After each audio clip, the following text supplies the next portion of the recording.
नमस्कार। बुलेटिन में आपका बहुत बहुत स्वागत है। मैं हूं आपके साथ दीपिका ओझा। चलिए शुरुआत करते हैं खबरों की। पहली खबर उज्जैन से है, जहां पर गंभीर बांध के गहरीकरण का काम आज से शुरू हो गया है। बता दें कि पहले दिन मंत्री और जनप्रतिनिधियों समेत प्रशासनिक अधिकारियों ने प्रतीक स्वरूप काम की शुरुआत की। इसके बाद जन सहयोग से गहरीकरण का काम किया जाएगा।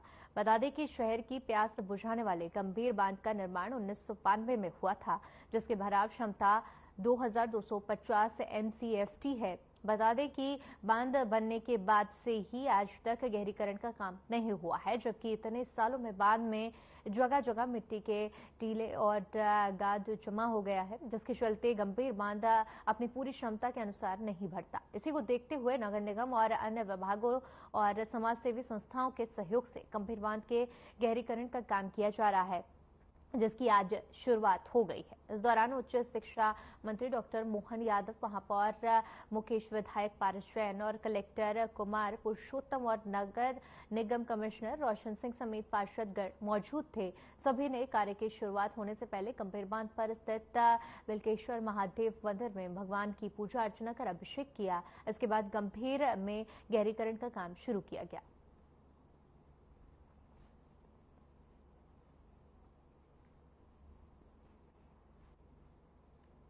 उज्जैन पानी जाना शुरू हुआ। पहले कच्चा डैम था, माननीय पटवारी की सरकार में पक्का डैम बना, जिसके माध्यम से उज्जैन तक पानी जाता रहा। 2009 में माननीय मुख्यमंत्री के नेतृत्व में गहरीकरण का काम चालू हुआ था। उसके बाद आज एक ऐसा अवसर आया जो अमृत काल के माननीय प्रधानमंत्री के आह्वान के आधार पर माननीय मुख्यमंत्री जी ने भी लगातार आह्वान किया कि सभी जितने जल संग्रहण केंद्र हैं उनकी क्षमता बढ़ाई जाए। आज हमारे अपने इस उज्जैन में आपस में तालमेल करते हुए सरकारी स्तर पर, नगर निगम के स्तर पर, पीएचई और सभी लोगों को जोड़ करके जन सहयोग से यहाँ गहरीकरण का काम का शुरुआत हुई। इस अवसर पर यशस्वी हमारे अपने माननीय विधायक पारस जैन जी, महापौर माननीय मुकेश अग्रवाल जी, प्राधिकरण अध्यक्ष जी, हमारे अपने ओम जैन जी, कलेक्टर उज्जैन और सभी अधिकारियों के साथ हमने आज शुरुआत की है। उम्मीद कर रहे बिल्केश्वर डैम का ये जो जल संग्रहण केंद्र है इसका ज्यादा उपयोग कर पाएंगे और जितना मिट्टी निकल रही है। ये वर्ष 2009 में माननीय मुख्यमंत्री शिवराज सिंह चौहान जी के नेतृत्व में हमारे गंभीर का गहरीकरण का काम प्रारंभ हुआ था। तो उस समय जब प्रारंभ हुआ तो उसके 1-2 दिन बाद ही बारिश आ गई थी। इस कारण से इसका गहरीकरण का काम हो नहीं पाया। और हम बहुत विगत वर्षों से आम जन की भी यह भावना थी कि जब बारिश आने के पहले जब पानी कम हो जाता है तब इसका गहरीकरण होना चाहिए। तो तब से हम इसको बार बार विचार भी करते थे। तो अलग अलग लोगों की अलग अलग राय आती थी। किसी का कहना होता था कि अगर इसको हम गहरीकरण करेंगे तो पानी अंदर चले जाएगा। तो लेकिन अभी हमने पूरी टेक्निकल लोगों की राय लेकर के सारे लोगों से चर्चा करने के बाद हमने ये तय किया है। कुछ स्थान हमने चिन्हित किए हैं जहाँ पर ये टीले बने, उन टीलों को हम यहाँ से हटाने वाले हैं। तो इसके कारण से इसमें पानी की क्षमता बढ़ेगी।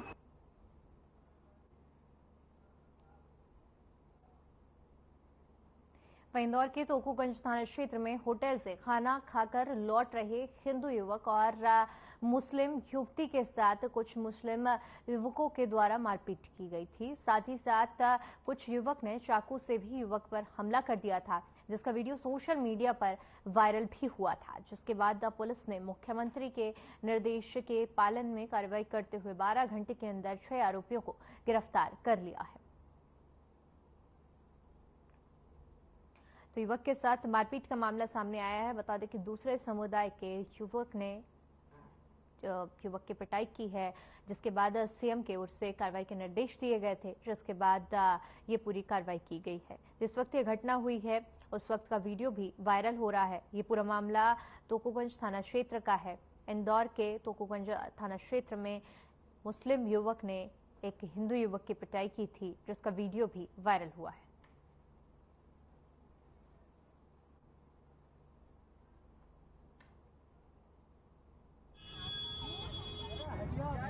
इसमें जो नामजद 7 आरोपी थे उसमें 307 का प्रकरण दर्ज किया था और बलवे का प्रकरण दर्ज किया था। 7 आरोपियों को गिरफ्तार कर लिया गया उसमें। सर क्या क्या नाम है उन आरोपियों के और घटना कहाँ कारित करी? ये उसमें आरोपी है शोएब है, मुजम्मिल है, शेख दानिश है, छोटू अरबाज है, सावेज है, आवेश है और आमिल है। इनको 7 को गिरफ्तार कर लिया गया है। और ये घटनाक्रम कुछ इस प्रकार से था कि जो लड़की है वो वर्ग विशेष की है। वो मदनी होटल पर ये लोग अपने दोस्त के साथ खाना खाने के लिए गए हुए थे। रात में 11:30 बजे करीब की बात है। वहाँ से कुछ युवकों ने इनका पीछा किया और यहाँ अपना रीगल चौराहे के पास में उनको रोक के उनको मारपीट करने की कोशिश करी। उसके बाद ये धेनु मार्केट वाले रास्ते पर उनके साथ मारपीट की गई और रेलवे स्टेशन के सामने उनको रोक के पुनः मारपीट करने की कोशिश की गई। उस पर से जो 2 लोग थे जिनको चाकू लगा था, उनकी रिपोर्ट पर से वहीं स्वच्छता अभियान और गौरव दिवस को लेकर इंदौर महापौर ने सिटी बस ऑफिस कार्यालय में विशेष बैठक आयोजित की गई और होने वाले दोनों ही आयोजन के संबंध में चर्चा की गई।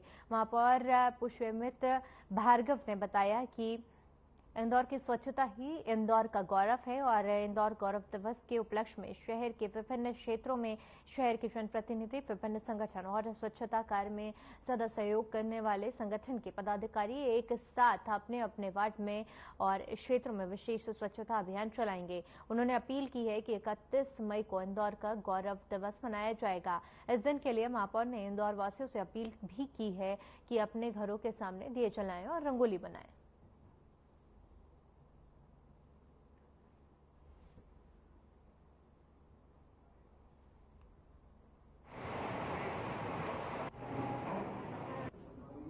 हमारी स्वच्छता हमारा गौरव और इंदौर की स्वच्छता में इंदौर की जनता की सहभागिता सबसे ज़्यादा है और उसको अभियान के रूप में, श्रम परिहार के रूप में अपनी गली, मोहल्ले, मंदिर, घाटों की सफाई में हर आदमी जुड़े, इसका ये अभियान है।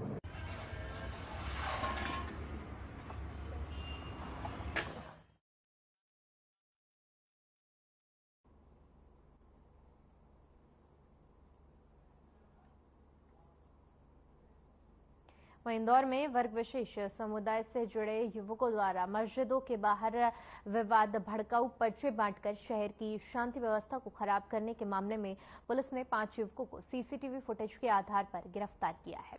दरअसल मामला रावजी बाजार थाना क्षेत्र का है, जहां पर रहने वाली एक हिंदू महिला संगठन कार्यकर्ताओं के साथ थाने पहुंची और पुलिस को शिकायत दी कि कुछ समय से बजरंग दल और आरएसएस को लेकर अभद्र टिप्पणी और विवादित पर्चे मस्जिदों के बाहर बांटे जा रहे हैं। युवती की शिकायत के बाद पुलिस ने धारा 153 के तहत मामला संज्ञान में लिया था। मंत्री नरोत्तम मिश्रा ने भी तत्काल युवकों की गिरफ्तारी के निर्देश पुलिस अधिकारियों को दिए थे, जिसके बाद रावजी बाजार थाना पुलिस ने 5 युवकों को गिरफ्तार किया है और पूछताछ में उनसे बताया कि आजाद नगर में रहने वाले व्यक्ति द्वारा विवादित पर्चे बांटने के लिए कहा गया था। हालांकि उस व्यक्ति की तलाश में पुलिस जुटी हुई है और पर्चे के पीछे कौन सा गिरोह काम कर रहा है, इसकी जांच की जा रही है।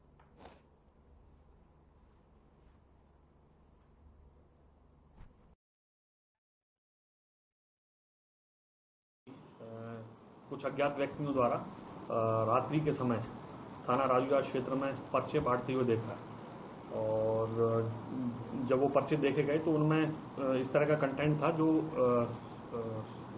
समाज में सौहार्द बिगाड़ सके।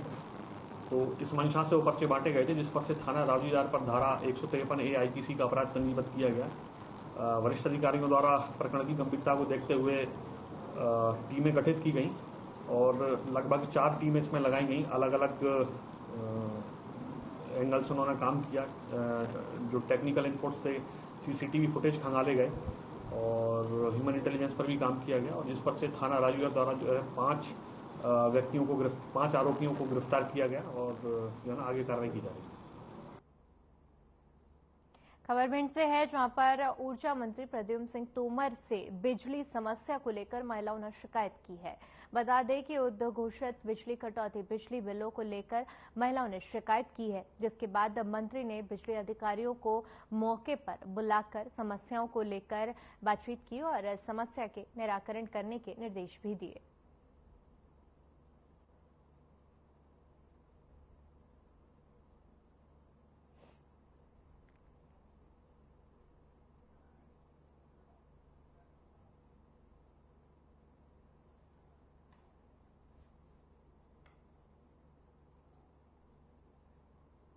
वहीं झाबुआ पुलिस अधीक्षक अगम जैन के निर्देश पर अवैध शराब के खिलाफ जिले भर में अभियान चलाया जा रहा है। 9 वर्षों में मेघनगर थाना पुलिस और चौकी रंभापुर पुलिस ने संयुक्त कार्रवाई करते हुए मुखबिर की सूचना पर ग्राम गवाली के झोपड़ी नुमा मकान पर दबिश दी। छापामार कार्रवाई में पुलिस को जवसिंह के घर से 9,62,000 की कीमत की 184 पेटी अवैध शराब जब्त की गई। छापामार कार्रवाई के दौरान आरोपी जौ सिंह मौके देखकर फरार हो गया। पुलिस ने जौ सिंह के खिलाफ आबकारी अधिनियम 34 में कार्रवाई कर आरोपी की तलाश की जा रही है।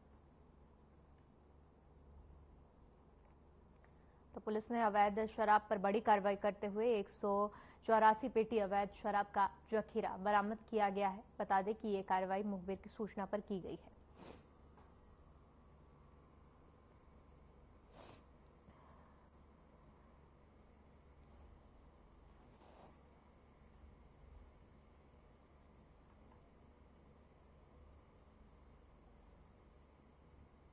मुखबिर से थाना मेघनगर चौकी रंभापुर पर जो चौकी प्रभारी रमेश कोहली को सूचना प्राप्त हुई कि ग्वाली में एक मकान के अंदर अवैध शराब का भंडारण किया गया है। मुखबिर सूचना प्राप्त होने पर चौकी प्रभारी द्वारा उनके साथ एएसआई लाल सिंह, बलराम सिंघाड़ और आरक्षक अर्जुन द्वारा वहाँ दबिश दी गई, जहाँ पर जो आरोपी है फिलहाल में जो सिंह पिता धन्ना सिंघाड़िया, उसके मकान में लगभग 184 पेटी जो कि लगभग 9,62,000 की वो जब्त की गई है।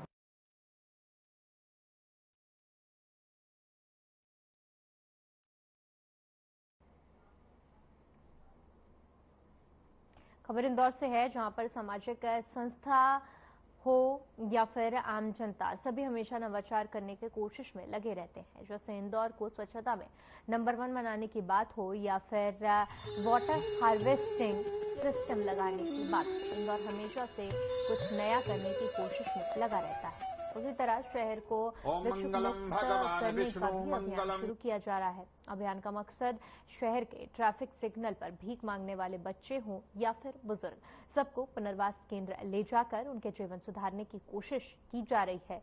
इसी को लेकर हेमू कॉलोनी चौराहे पर नागरिकों को एक शपथ दिलाई गई कि वे भिक्षा नहीं शिक्षा दें।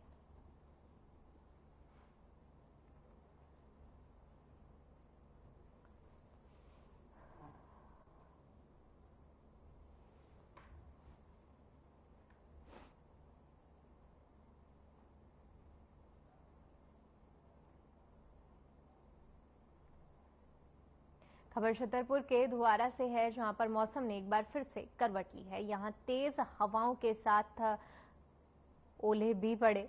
आपको बता दें कि बड़ा मल्हारा ब्लॉक का अंतर्गत आने वाले धुआरा तहसील में तेज हवाओं के साथ ओलावृष्टि हुई। मौसम की करवट लोगों के चेहरे पर खुशी देखने को मिली।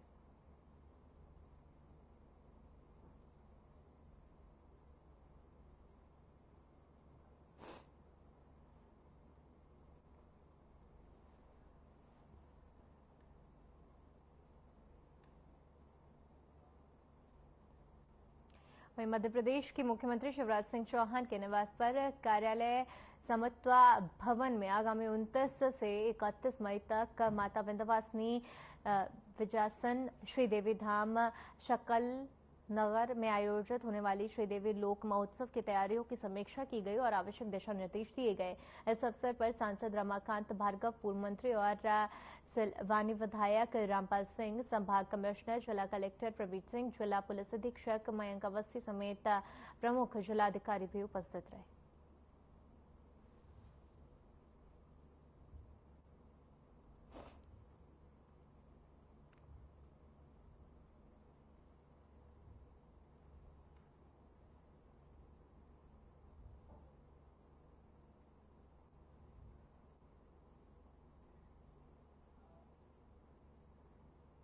वहीं सिंगरौली में नगर निगम की स्थापना पर नगर निगम की ओर से गौरव दिवस मनाया जा रहा है। उसी उपलक्ष्य में कवि सम्मेलन होगा।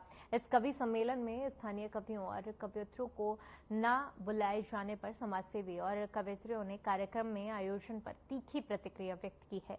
आयोजकों पर आरोप लगाते हुए उन्होंने कहा कि कैसा गौरव दिवस जब स्थानीय कवि और कवियत्रियों को नहीं बुलाया जा रहा है, तो ये कैसा गौरव दिवस मनाया जा रहा है। इसके साथ ही इस आयोजन में भाग लेने वाले कवियों ने व्हाट्सएप पर अपना मैसेज भेज कर कहा है कि जिस तरह सिंगरौली नगर निगम के स्थापना दिवस पर गौरव दिवस मनाया जा रहा है, वहां स्थानीय कवि और कवियत्रियों को नहीं बुलाया जा रहा है।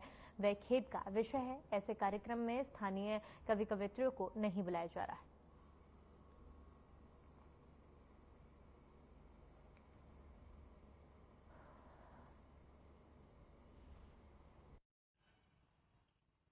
हाँ, तो इस विषय पर ऐसा है कि अभी मैंने सोचा नहीं है। अभी मुझे विचार का मौका दीजिए, मुझे थोड़ा सा विचार करने दीजिए। कारण क्या है कि यश अपयश लाभ हानि जीवन मरण ये हम सब जानते हैं कि ये विधियात ईश्वर ही सबको बौद्धिक स्थितियां निर्मित करता है सबकी। कभी व्यक्ति नकारात्मक हो जाता है, कभी सकारात्मक होता है। तो चूंकि ये मेरे शहर की बात है और शहर के सभी जिम्मेदार जनप्रतिनिधि कल से लगातार मुझसे बात कर रहे हैं इस विषय को लेकर के, और मैं अभी निर्णय नहीं कर पाई हूँ कि मुझे क्या करना चाहिए। बाकी जैसे क्षेत्र की श्रोता चाहेंगे, जैसे मेरे फॉलोवर चाहेंगे, जैसे मेरे प्रशंसक चाहेंगे, जैसे आप सभी सहयोगी चाहेंगे, वैसा सोचूंगी, वैसा करूंगी। इसमें ऐसा है कि ये कला है, किसको बुलाते हैं किसको नहीं बुलाते। स्थानीय स्तर में एक दिन का ही ये कला है। कभी सम्मेलन और भी पहले भी हुए हैं, यही बात नहीं। उसमें अब बुलाना न बुलाना इनका सबका जो कमेटी में है मेंबर लोग, उनके ऊपर है। नहीं तो आप एक क्षेत्रीय प्रतिनिधि हैं, आपको कैसा लगता है कि अपने क्षेत्र के? हमको ऐसा लगता है कि योग्य आदमी को बुलाना चाहिए। राइट, वही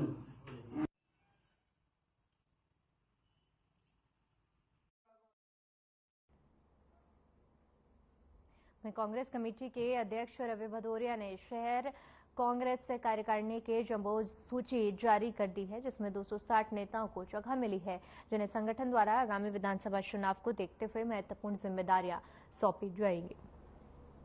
जिससे मध्य प्रदेश में कांग्रेस की सरकार और कमलनाथ मुख्यमंत्री बन सकें। शहर कांग्रेस कमेटी के अध्यक्ष रवि भदौरिया ने लंबी खींचतान के बाद शहर कांग्रेस कमेटी की कार्यकारिणी की विधिवत घोषणा की है, जिसमें 30 उपाध्यक्ष, 50 महामंत्री, 70 सचिव और 30 सह सचिव बनाए गए हैं। वहीं उत्तर विधानसभा क्षेत्र के ब्लॉक अध्यक्षों की नियुक्ति की गई है। इसके अलावा कैलाश सोनी को भी कोषाध्यक्ष, लालचंद भारती को प्रवक्ता, विवेक सोनी को मीडिया प्रभारी नियुक्त किया गया है। भदौरिया ने बताया कि नवनियुक्त पदाधिकारियों को आगामी दिनों में विधानसभा चुनाव को देखते हुए कई महत्वपूर्ण जिम्मेदारी सौंपी जाएंगी।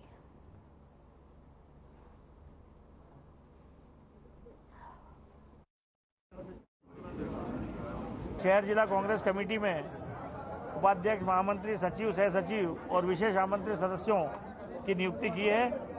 आने वाले 2023 के चुनाव को देखते हुए संगठन को मजबूती प्रदान करने के लिए इस कार्यकारिणी की, नवीन कार्यकारिणी की घोषणा की गई है।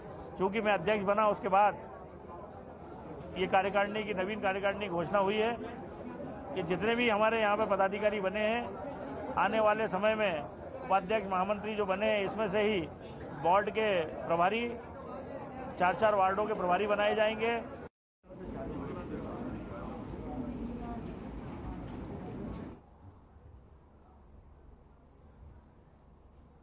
वहीं दिग्विजय सिंह ने प्रोटोकॉल का हवाला देकर अल्पसंख्यक नेता अबरार सिंह को सबके सामने मंच पर उतारने का मामला तूल पकड़ता जा रहा है। इस घटनाक्रम को सत्ताधारी बीजेपी ने अबरार साहब पर हमदर्दी जताते हुए कांग्रेस पर निशाना साधा है कि कांग्रेस हमेशा अल्पसंख्यकों को वोट बैंक की तरह उपयोग करती है। कांग्रेस अल्पसंख्यकों को कोई सम्मान नहीं देती है। वहीं बीजेपी के नेता अबरार साहब को बीजेपी में आने की पेशकश की गई है। वहीं इस मामले पर बीजेपी मोर्चा के जिलाध्यक्ष अजहर अल हक अबरार साहब के पक्ष में खुलकर आ गए हैं। वहीं कांग्रेस के प्रदेश महासचिव अजय सिंह रघुवंशी ने अपनी पार्टी और दिग्विजय सिंह का बचाव करते हुए कहा कि प्रोटोकॉल के चलते मंच पर रहने की किसी को भी अनुमति नहीं थी। खुद दिग्विजय सिंह कार्यकर्ताओं के साथ बैठे थे।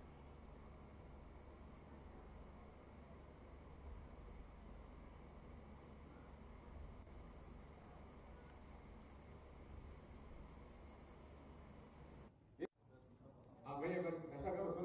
भाजपा का क्रियाकल्प, भाजपा की कथनी करनी, ये जग जाहिर है कि वो सिर्फ दोनों समाजों में दरार डाल के पॉलिटिक्स करना चाहती है। कौन सांप्रदायिक है, कौन किसका उपयोग करता है, ये जनता को सब पता है। और रही बात कल के प्रोटोकॉल की, तो प्रोटोकॉल जो है वो जो सम्माननीय दिग्विजय सिंह जी जिले में जा रहे हैं और जहाँ सबके साथ सम्मेलन हो रहा है, तो प्रोटोकॉल फिक्स है। तो उस प्रोटोकॉल का पालन ही हुआ है।